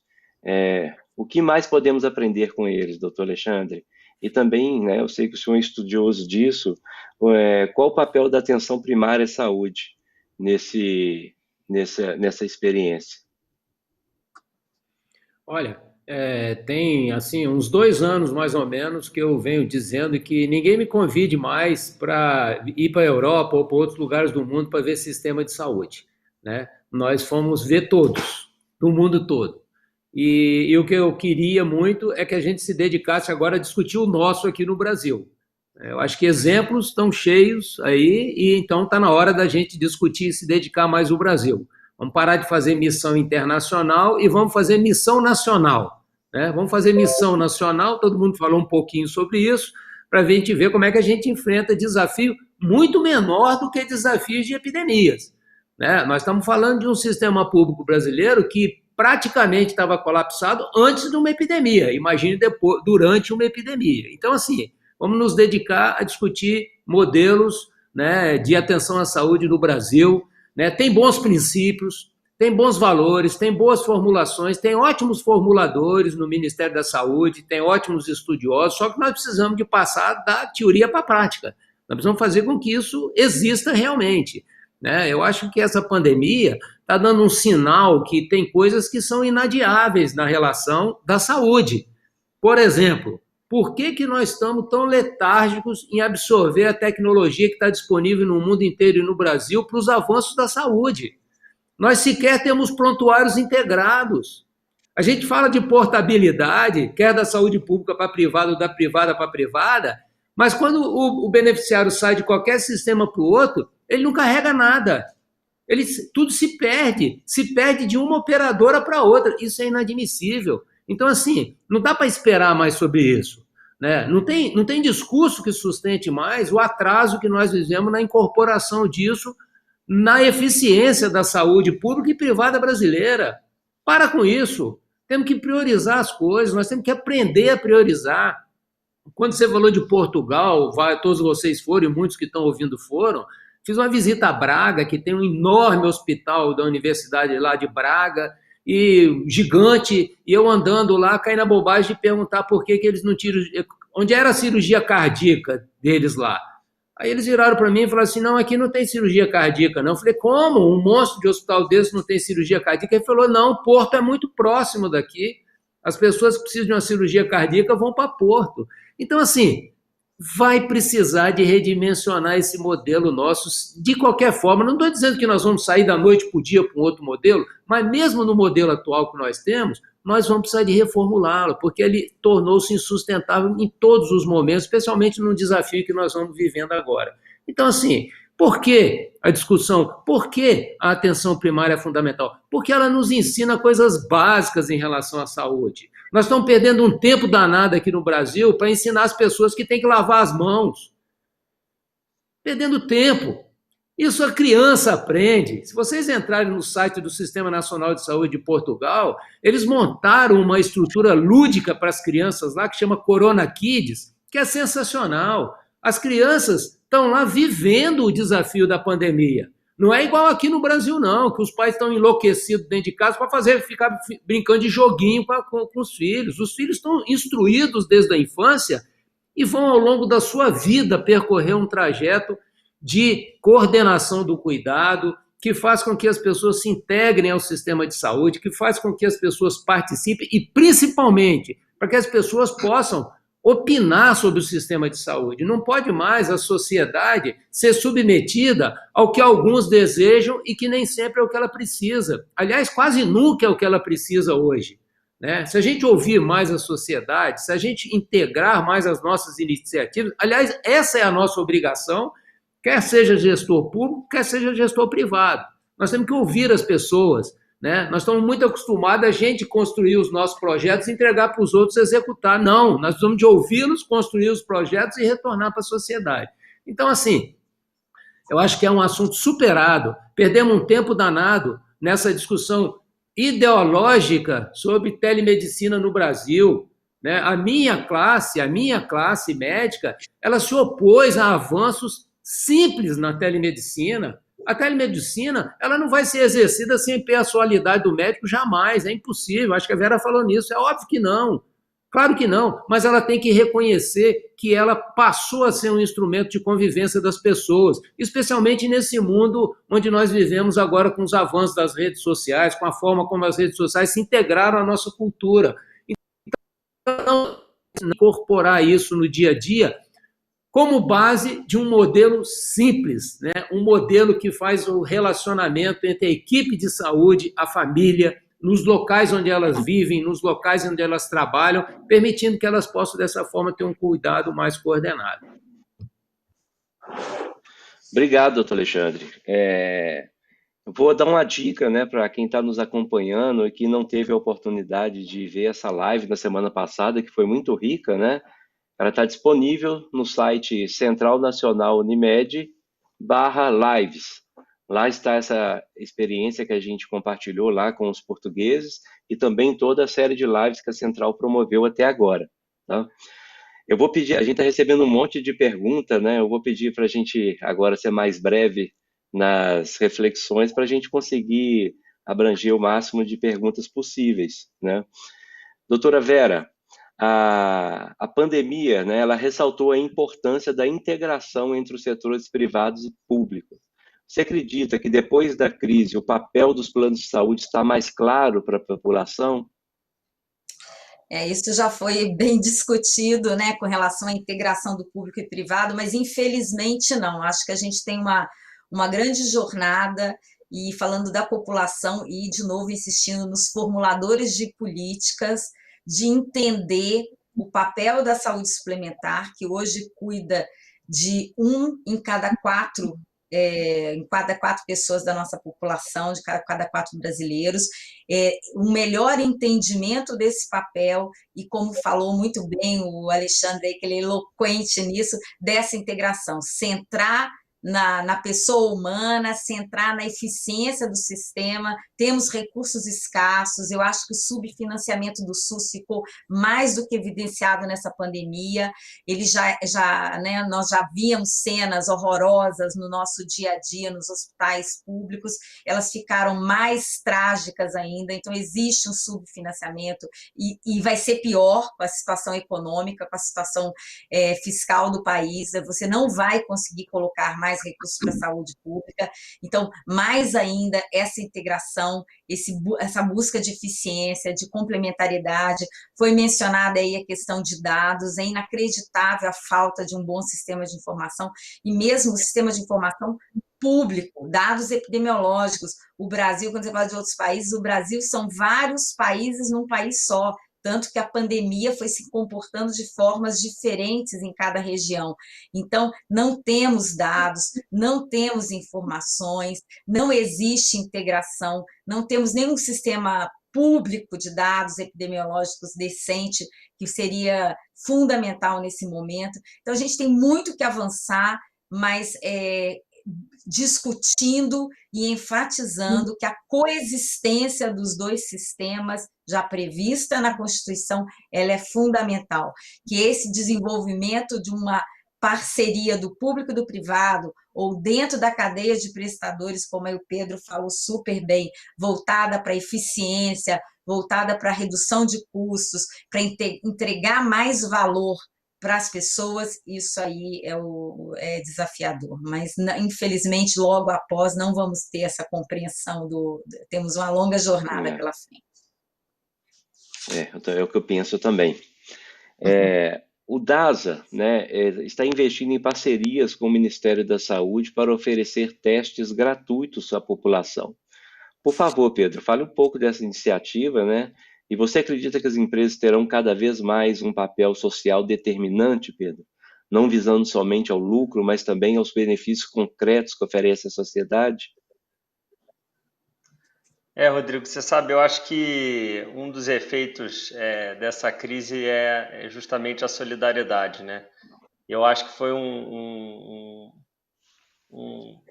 acho que acordou todo mundo para o fato que a empresa ela tem um papel social, né? E eu acho que a gente precisa ter empresas cidadãs. Então, a gente achou muito relevante a gente fazer essa ação filantrópica. A gente doou um dos maiores núcleos técnicos do mundo para testar Covid, com potencial de chegar até 30 mil testes por dia.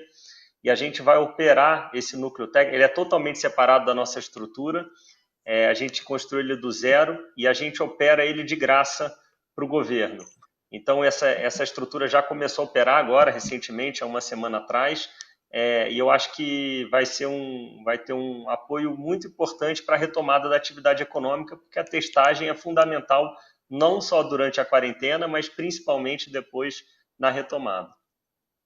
E aí a gente também fez outras ações, Rodrigo, na ímpar também, ajudando em hospitais de campanha, doando respirador, doando leito. No total, o nosso grupo apoiou em mais de 20 milhões o setor público, sem nenhum tipo de contrapartida. Bom, parabéns pela iniciativa, né? Muito legal. Doutor Alexandre, vamos falar um pouco sobre a telemedicina e seu futuro, né? Qual a opinião, né, para preparar nossa rede de médicos para se integrarem nessa nova realidade?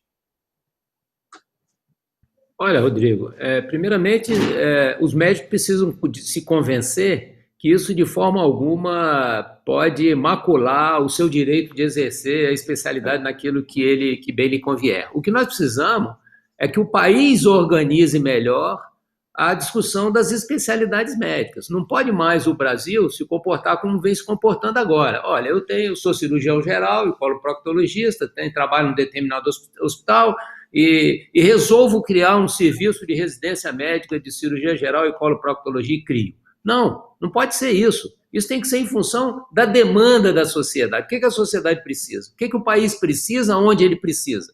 E aí nós vamos, então, caminhar para ter um referenciamento melhor de que especialidades nós precisamos de criar no país, ordenando melhor a demanda. A demanda não pode ser só pela minha vontade. O país nós precisamos ter um compromisso em gerar profissionais para a saúde que atendam às necessidades de toda a sociedade.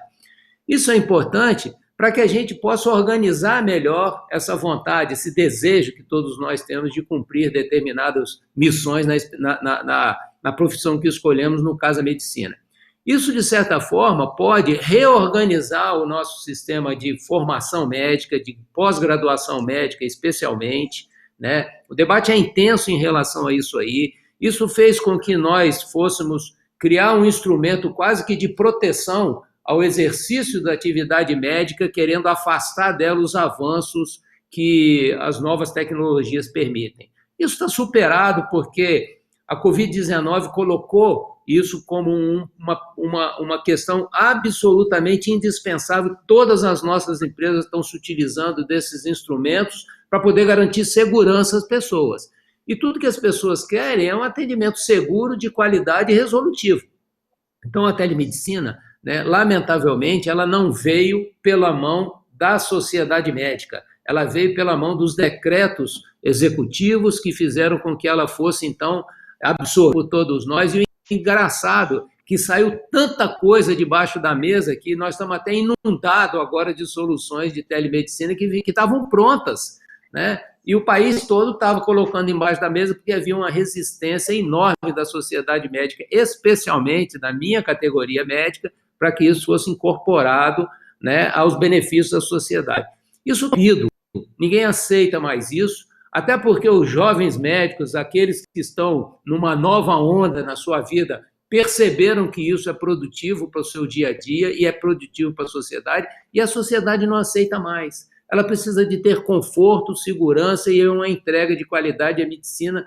Com o apoio da telemedicina, ela pode ser perfeitamente resolutiva nesse sentido.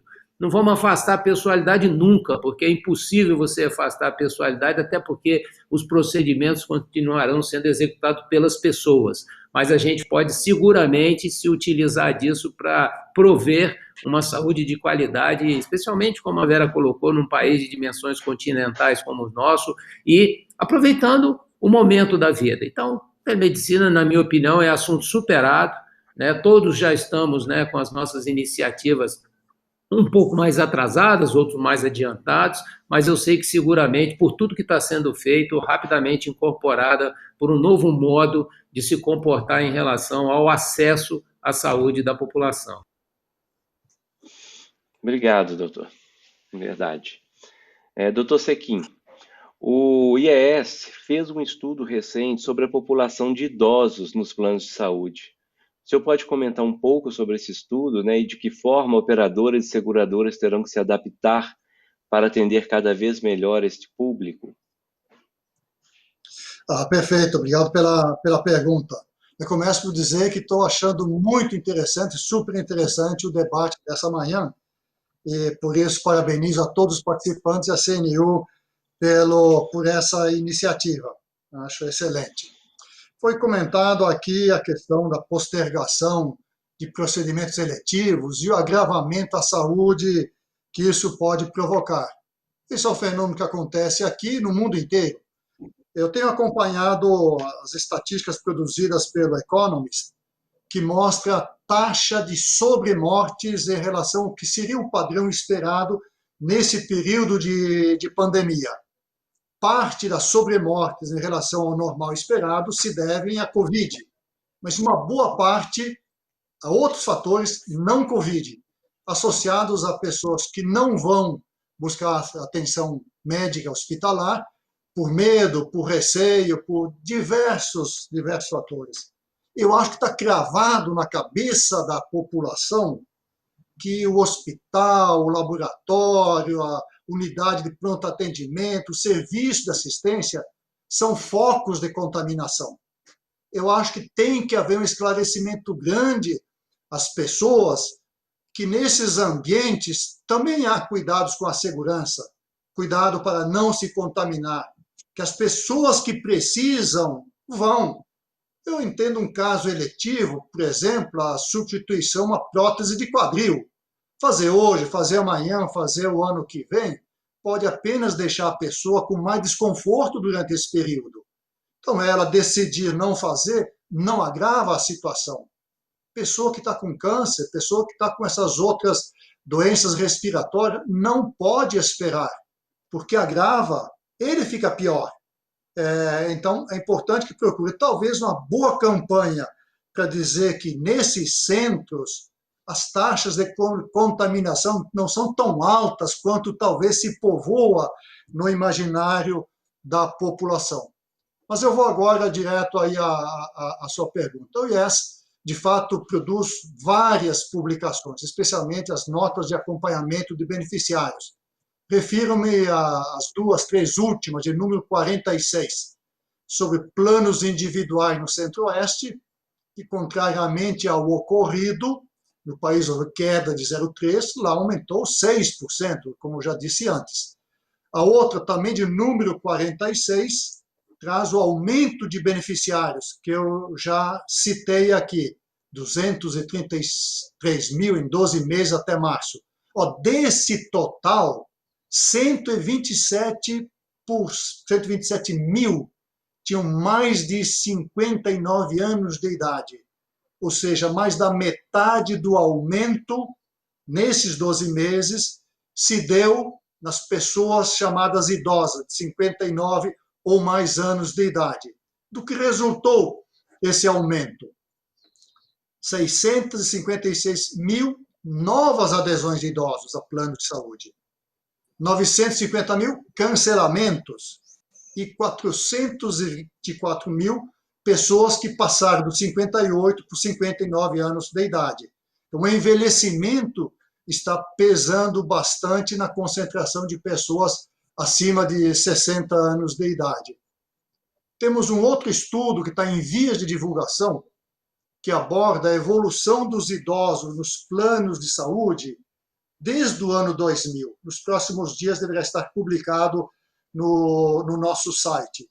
Nesses 20 anos, duplicaram as pessoas idosas nos planos de saúde, de 3,3 milhões para 6,6 milhões. 14% de quem tem plano de saúde hoje tem mais de 60 anos de idade. É uma proporção mais alta do que na população como um todo.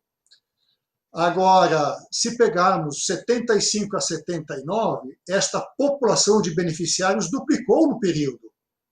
E os octogenários triplicaram nesse período. Desses 6,6 milhões de idosos que temos hoje, mais ou menos metade, um pouco mais, são sexagenários, 60 anos.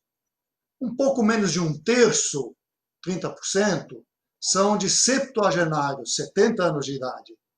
E em torno de 20% são de octogenários. e onde vivem quase todos na região sudeste, particularmente São Paulo e Rio de Janeiro. Nós produzimos esse trabalho também para dizer o seguinte, que há uma grande concentração de idosos nos planos de saúde, em duas regiões que foram gravemente afetadas por esta pandemia. Isso vai colocar uma carga importante nas operadoras e nos sistemas de saúde como um todo. E, para concluir, uma notícia interessante, já que estamos aqui no sistema Unimed, o número de idosos no sistema Unimed passou de perto de 1 milhão 20 anos atrás para 2,5 milhões no dia de hoje, um aumento de 150%. Normalmente, na visão popular, na mídia, nos órgãos de defesa do consumidor, se conta a história de que as operadoras são inimigas dos idosos. Os números não mostram isso, mostram antes o contrário. E o nosso esforço é de revelar dados, colocar informações para as pessoas, para que se desfaçam mitos, que para pessoas que precisam tomar decisões na saúde, no dia a dia, as tomem com base em informações. Essa é a nossa missão, a missão do IESE, pensamos e pretendemos continuar agindo dessa forma. Bom, obrigado, doutor, né? Eu quero aqui mais uma vez, né, recomendar a todos os estudos, né, que são produzidos pelo IES. Eles são obrigatórios para gestores e players aí da área de saúde do Brasil, são todos muito ricos. A gente agora vamos abrir, né, para as perguntas que nós recebemos no chat. Foram várias, eu vou pedir para a gente fazer reflexões curtas. Eu vou passar a primeira palavra para a doutora Vera, a primeira pergunta. E também, doutora, sei que a senhora precisa sair um pouquinho mais cedo, tem outro compromisso, né? Já agradeço aqui em nome da Central a sua participação. Aí você responde a pergunta e fica à vontade aí para fazer o seu encerramento.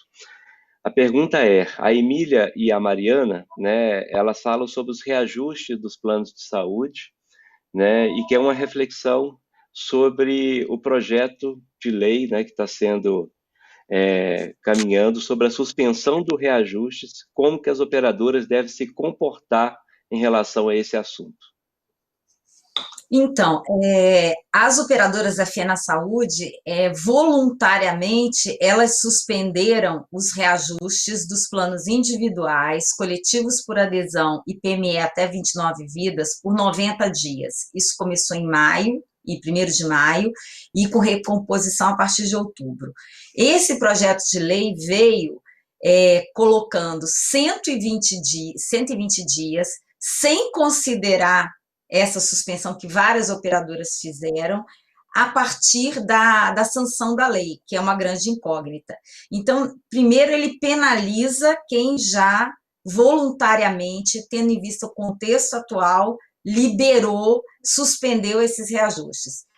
Segunda preocupação, esse projeto de lei, o 542 do senador Eduardo Braga, ele coloca também todos os planos de saúde. Então, o mote seria a preocupação com o bolso das famílias.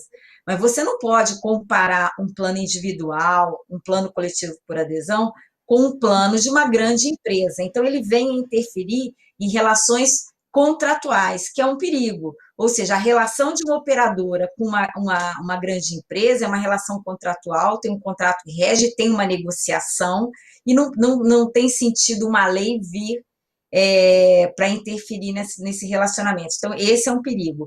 Então, o que a gente tem discutido existe já a suspensão dos 90 dias, como nós podemos manter esse benefício para o consumidor no foco daqueles que realmente precisa e tirar essas grandes empresas desse processo. Eu acho que é muito importante mencionar aqui, o Guerra, que as operadoras estão muito sensíveis a esse momento que o país está vivendo. Existe uma negociação das operadoras com seus clientes. Ninguém quer perder os clientes ou deixar as pessoas os contratantes, nesse momento difícil, desassistidos. Agora, quando vem medidas por meio de lei, né, de forma goela abaixo, o que acontece? Se você está falando de inadimplência, você acaba tendo uma legalização da inadimplência. Então, aquele que hoje está se esforçando para pagar, ele vai parar de pagar, já que ele não tem a descontinuidade do atendimento. Aí vale ver o exemplo do setor elétrico, em que a ANEEL proibiu cortar a energia de quem estivesse inadimplente. Hoje eles estão vivendo 40% de inadimplência. 40% de inadimplência na saúde suplementar, pelos cálculos iniciais que a gente fez, pode comprometer a saúde financeira de 400 operadoras. A gente está falando do universo de 700. Então, assim, dependendo desse período, num período de 4 a 7 meses, foi o exercício. Então, assim, as operadoras já estão fazendo essa negociação, já tiveram voluntariamente essa iniciativa da suspensão. O problema é um projeto de lei que coloca tudo no mesmo ambiente, não permitindo iniciativa operadora, cliente a cliente. Então, nos preocupa muito esse tipo de medida e temos buscado trazer alguma luz para a discussão, né? Que tenha argumentação técnica, que chame a agência, né? A agência tem a obrigação de garantir a sustentabilidade desse setor, então chame a agência para ela ser ouvida. É possível o setor eu falar como FenaSaúde, falar, não, você está defendendo a causa própria, isso não é verdade.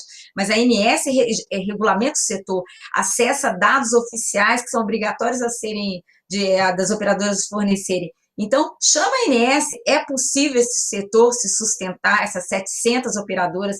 A gente tem cidades no Brasil que tem uma única operadora atendendo regionalmente. Se essa operadora quebrar, você vai ter toda uma população totalmente desassistida. Então, chama a ANS e pergunta, é possível, vocês que têm dados técnicos, que regulamentam o setor, que são responsáveis pela sustentabilidade do setor, é possível esse setor conviver com uma suspensão de reajuste de 90 mais 120 dias? É possível esse setor, linearmente, independente do tipo de operadora, é possível esse setor, e detalhe, na suspensão você tem operadoras, e aí no mundo Unimed, que metade da carteira são planos individuais. Então, tem que ser caso a caso. É possível o setor conviver com uma inadimplência indiscriminada? Ela tem que vir a público falar, não, esse setor vai quebrar. E o setor quebrando compromete toda a cadeia de saúde do país. Então, é isso. Eu peço desculpas, até a minha saída tem a ver com uma reunião relacionada a esse monte de projeto de lei, que a gente tem a oportunidade de uma discussão importante. Peço desculpas, agradeço muito aí a oportunidade, com a satisfação debater com vocês, especialmente com o Pedro. Eu acho assim, se eu puder resumir essa nossa conversa, esse nosso bate-papo, acho que a palavra convergência, isso é muito bom, porque essa convergência, como disse o Alexandre, ela tem que se traduzir em ações, né? Mas só o fato da gente ter conseguido essa convergência que não existia antes, né, ou era muito prematura, eu acho que é extremamente importante. Prazer em encontrar o Sequinha aí. E, Alexandre, provavelmente nos vemos hoje mais tarde, né? Muito obrigada, Guerra, aí pela moderação, e desculpa eu ter que me ausentar antes do fim desse debate tão bacana. Abraço a todos. Abraço, obrigado, Vera, obrigado. Suas contribuições sempre são super bem-vindas. Você tem sido uma batalhadora aí pelo setor, com reflexões super lúcidas e que mostram claramente que nós temos caminhos a alcançar. Basta que todos se disponham a cumprir, cada um sua tarefa, né? Obrigado. Obrigada, abraço. Tá. Obrigado, doutora. Vamos dar sequência aqui nas perguntas do chat. Pedro, sobre a reflexão da telemedicina, né? Uma pergunta bem específica. Você acredita que ela pode baratear os custos? Eu acho que ela pode gerar uma coordenação de cuidado mais eficiente, né, Rodrigo? A gente está testando isso, por exemplo, fazer um acompanhamento de um paciente crônico Tem coisa, não dá para você ficar chamando o paciente toda semana ou todo mês no consultório, ou até mesmo ligando para ele, porque isso tem uma dificuldade, um custo muito maior. Você começar a usar a telemedicina e plataformas que possam estar engajando o paciente, possa estar acompanhando ele, e claro, sempre olhando a pertinência clínica, né, o paciente crônico, o paciente idoso, assim, dando mais ferramentas, e como o doutor Alexandre colocou, não é substituindo a consulta presencial, mas sim complementando. Por exemplo, a gente tem 7 hospitais renomados aí no Brasil. A gente centro dos atendimentos no pronto-socorro são de baixa complexidade. Esses atendimentos poderiam ser feitos provavelmente com a telemedicina e fazendo ali uma triagem, direcionando para um consultório ou para o hospital quem realmente precisa, e talvez já eliminando muito das dúvidas ali naquele primeiro contato. Então, isso tudo gera mais eficiência, isso tudo gera mais recursos para a gente poder dar mais acesso, atender mais pessoas, desafogar o setor público, porque hoje temos 47 milhões de pessoas na saúde privada. Se isso aumentar para 100 milhões, são 50 milhões de pessoas a menos que o SUS precisa atender. Então, essas são as conversas que eu acho que é um ganha-ganha para todo mundo, para o médico, para a operadora, para o paciente e para os prestadores. Perfeito, Pedro, é o que eu acredito também, né?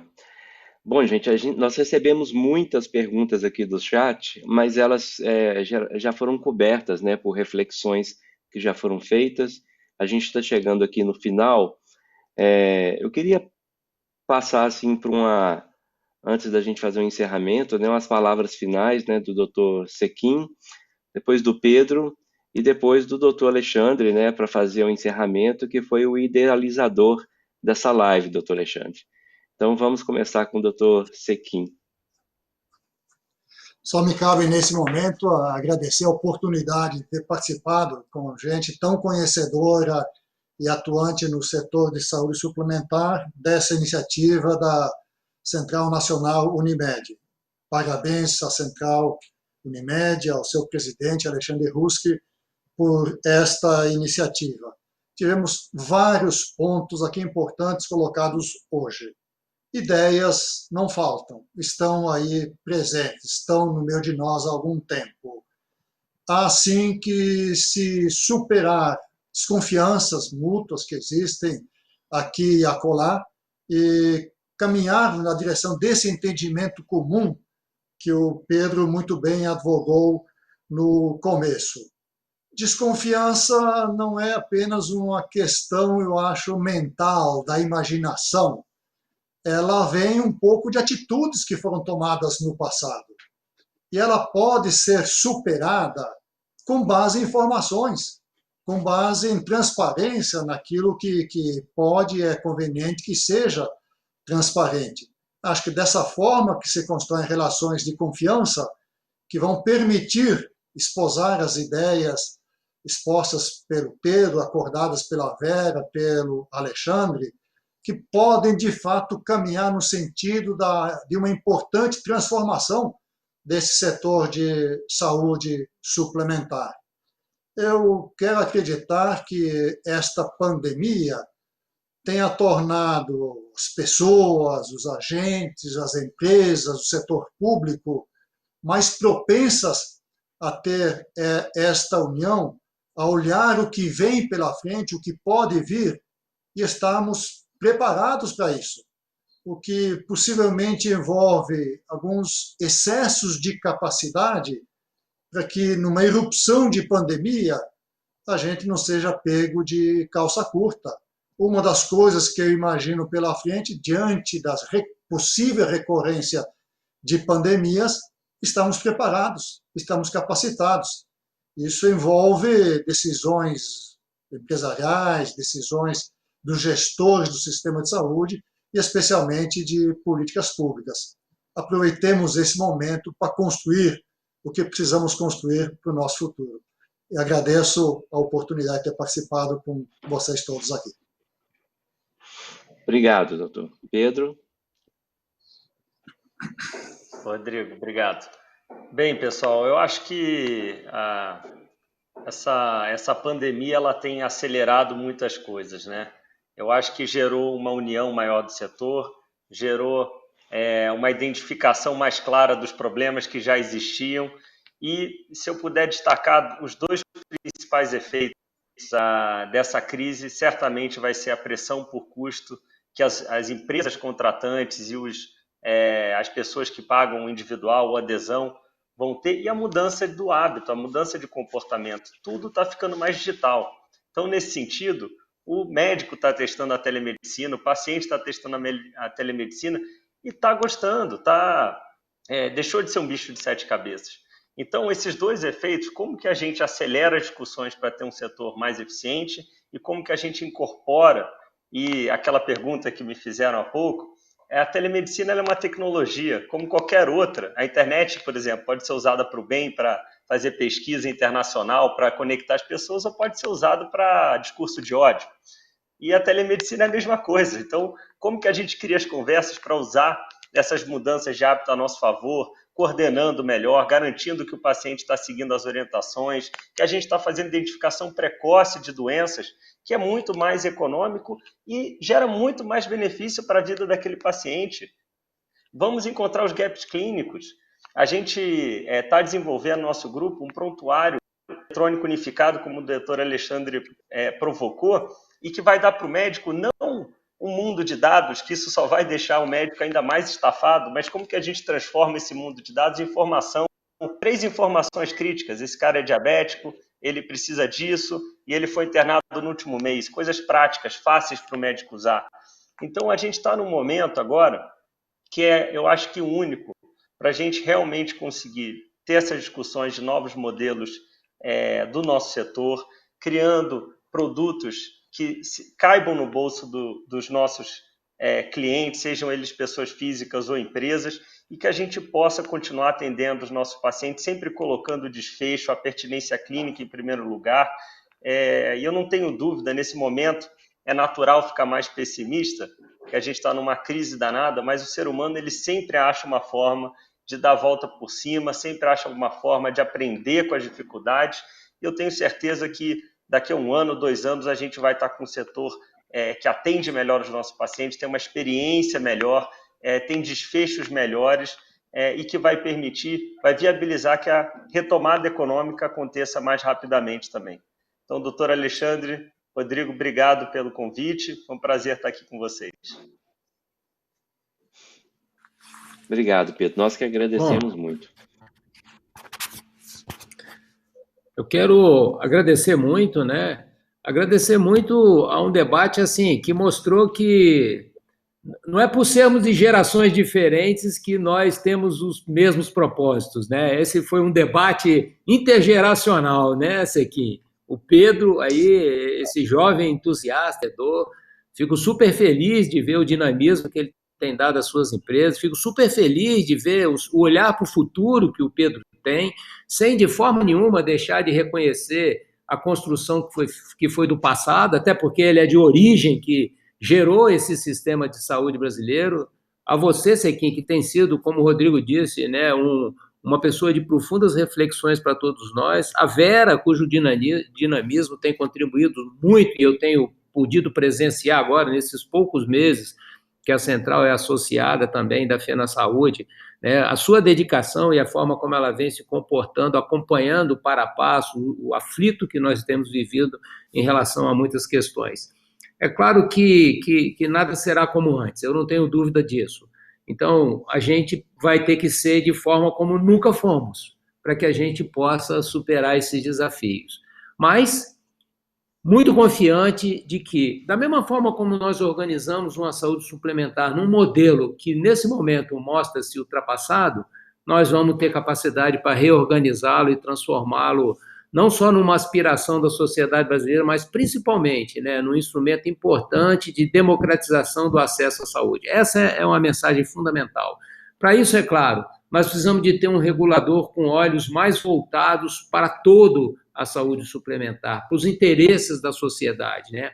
um regulador que tope enfrentar os desafios e que os faça com a naturalidade necessária para esse mercado crescer, para esse mercado evoluir e para esse mercado se regular melhor. Então, eu agradeço muito a todos vocês a disponibilidade. Foi muito tempo que vocês ficaram aqui, imagina a agenda de vocês como está, mas eu fico super feliz e agradeço, especialmente a oportunidade de estar dirigindo uma empresa que nesse momento tem se dedicado a estar também, né, como muitas outras empresas estão, nesse debate, né, da sustentabilidade da saúde brasileira. É isso que nós fizemos aqui hoje. Obrigado a todos vocês. Obrigado, Rodrigo. Tá. Bom, obrigado a participação de todos, né? Foi um encontro muito rico, né? É um privilégio ouvir a reflexão de vocês. Quero agradecer também a todos que acompanharam a live, né? Os nossos amigos do Sistema Unimed, os nossos clientes e todos que se inscreveram. A Central Nacional tem uma série já programada, né? Fique de olho lá, a gente vai divulgar. E também, né, mais uma vez, né, no site Central Nacional Unimed/lives, a gente tem todo o histórico das que já aconteceram, e essa aqui também vai ficar disponível lá para quem quiser resgatar. Obrigado a todos, né, muito bom dia, boa tarde aí de trabalho.